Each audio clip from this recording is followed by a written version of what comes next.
In a movie filled with so much loss, our first victim? The black guy. Thanks, Disney. Real cool dude. Yo! What's good, real cool people? It's your boy David, the real cool dude, coming at you with a spoiler review for Avengers Infinity War. Okay, I've seen the movie multiple times now. I've had time to absorb it all. I've cried a lot. Don't judge. But here we are now, ready to dig into this film. Now, despite this movie's first victim being a brother, it definitely sets the tone right out the gate with Thanos and his level of badassery. I mean, this is the first time, for me at least, that the Hulk looked weak. Like, tossed around like a freaking rag doll. Like, what? And then we can bid what I like to call a pre-snap farewell to our dear Loki. And I might be in a smaller majority here. Well, I guess that'd be a minority. I'm a minority. But I hope that this Loki death is in fact final.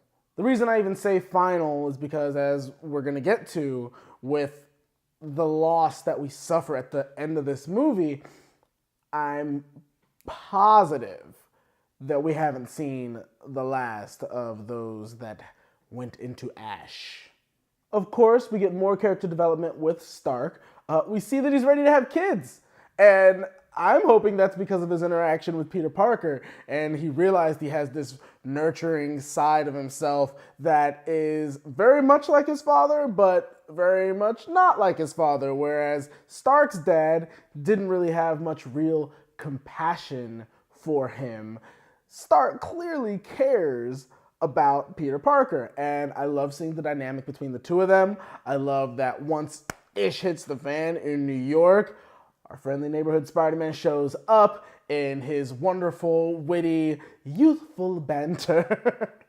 But that opening sequence, when we get introduced to Squidward, as we're going to be calling him for the remainder of this review, Squidward, and his monologuing and the gravitas that he brings, to have Spidey in there just cracking jokes or cracking wise was really, really just perfect for the tone that was being set in that sequence. Now, keeping it 100, people, I enjoyed the Doctor Strange film, but it didn't really make me a fan of Doctor Strange.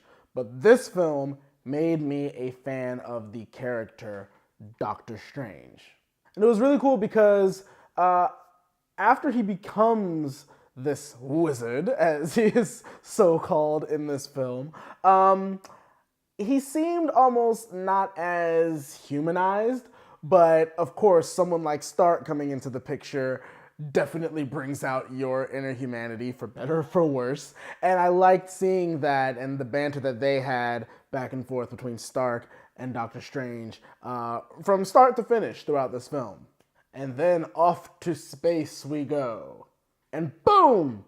The Guardians of the Galaxy literally get smashed in the windshield by our friendly neighborhood god of thunder, Thor. And it was brilliant how Marvel has already laid the foundation for Thor fitting into the world of the Guardians of the Galaxy, because when they come face to face, it fit. After Thor Ragnarok, you're like, yeah, this makes sense. So it was a beautiful transition having him introduced into their world. The banter between Star-Lord, Mr. Peter Quill, and Thor. Peter feeling emasculated by the pirate angel that is Thor. I definitely appreciated the banter with and the relationship with Rocket and Thor. Rocket is just amazing. He's the worst person in the best way, or the worst rabbit in the best way. I loved him in this movie. I like the fact that he ended up showing even more so that he understands that being a smartass all the time isn't the way to be.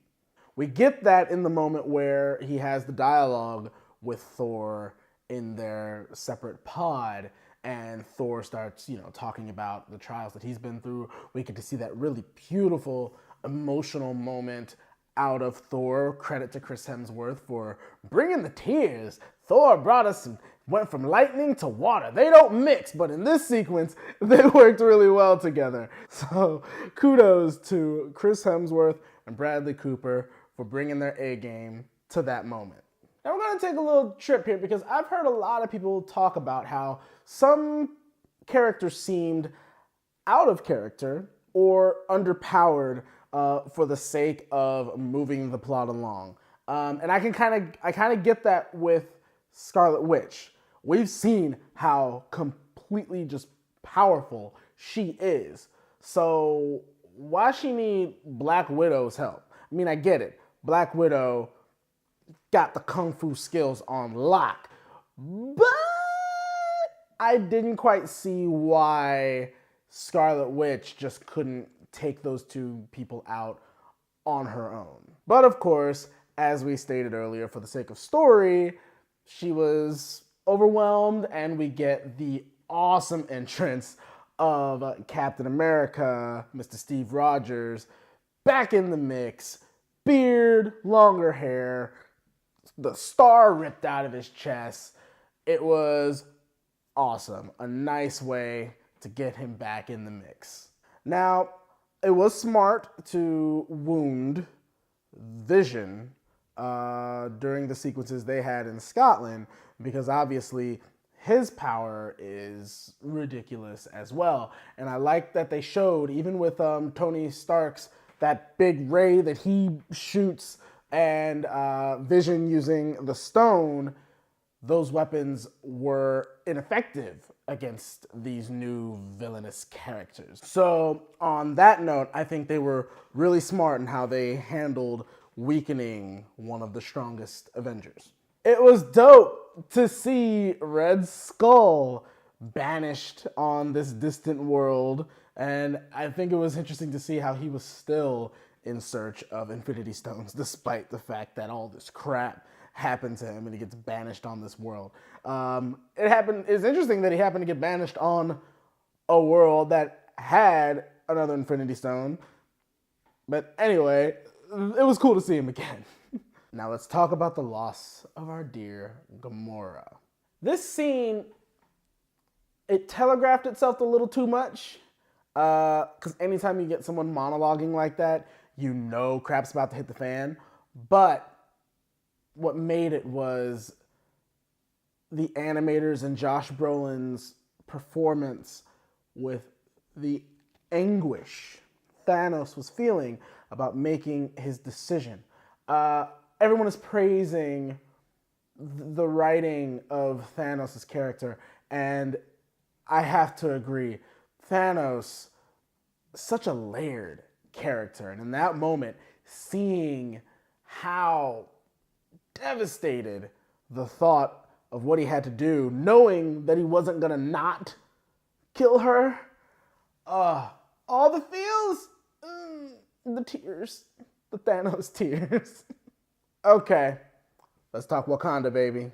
Now, I just find this to be ironic timing, how when they mention about adding a Starbucks to Wakanda, and then the stuff that just happened with the Starbucks and the black guys and the cops and all of, yeah, I don't think they're gonna add a Starbucks anymore.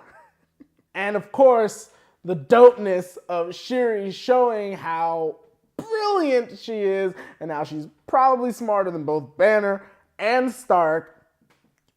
Yeah. That's right.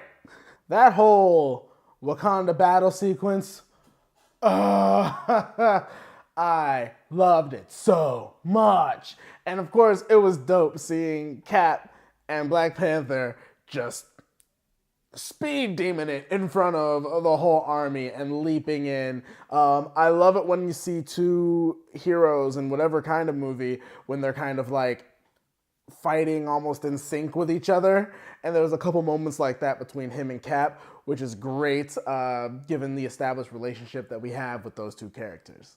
Now jumping to the moment that, of course, all of us felt. It was the snap heard around the universe. Okay. I kid you not. I was speechless after this film for almost 20 minutes. Just be trying to piece together where do we go from here? If any of you guys saw my spoiler-free review, the reason I kind of was the way I was, and I mean I was low energy because it was late, but I was still piecing it together. It's just I had to say something, but I knew not what to say. So for the most part, we're left with the OG Avengers. Everybody else dead. Well, supposedly dead. We'll see. But the moment that gave me the feels, like, even on my second viewing of this movie, I had to be like, don't cry. Peter Parker saying he didn't want to go away. And Tony holding him, and he turns to dust.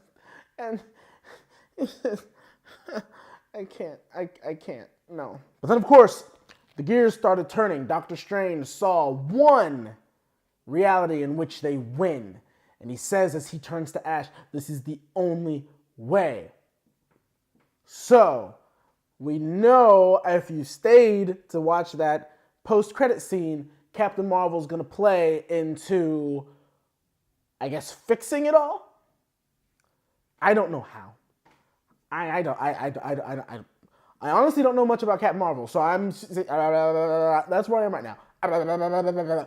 I don't know. But at the end of the day, this movie, again, packing in so much in one film, it did a great job. Obviously, not flawless, but for the job it had to do, it pulled it off. But Thanos, this movie is Thanos' film.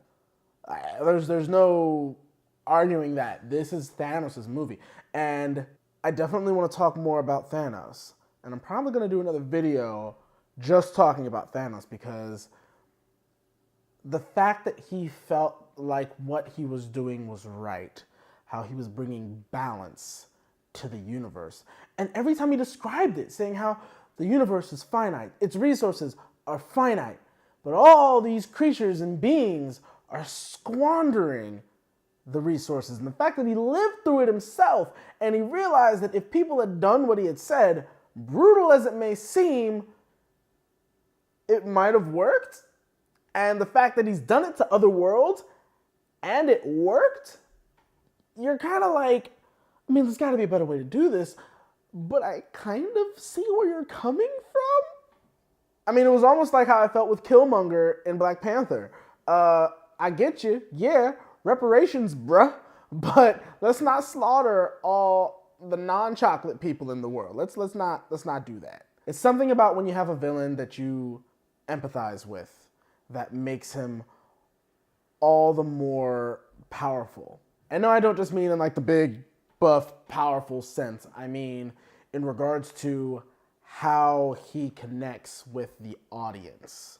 And he connected with me and obviously many other people on such a level that despite the devastation at the end, when he took that breath of relief at the end of the movie, you kind of were like, yeah, okay, you did it. You did it. Okay. I'm a mixed bag here, folks. This movie, it's doing things to me, and I don't like it, but I like it, but I don't. Stop, keep going. I love it. No! Overall, this movie is fantastic. I like it so much. Still not better to me than Winter Soldier. I still rank like my top 3 Winter Soldier, Guardians 1, and the original Iron Man. But this movie is fighting for a spot at the top.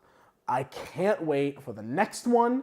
Please, if you've seen it once, see it again. You're gonna absorb so much more and appreciate it all the more if you see it one more again. And that's my time, people.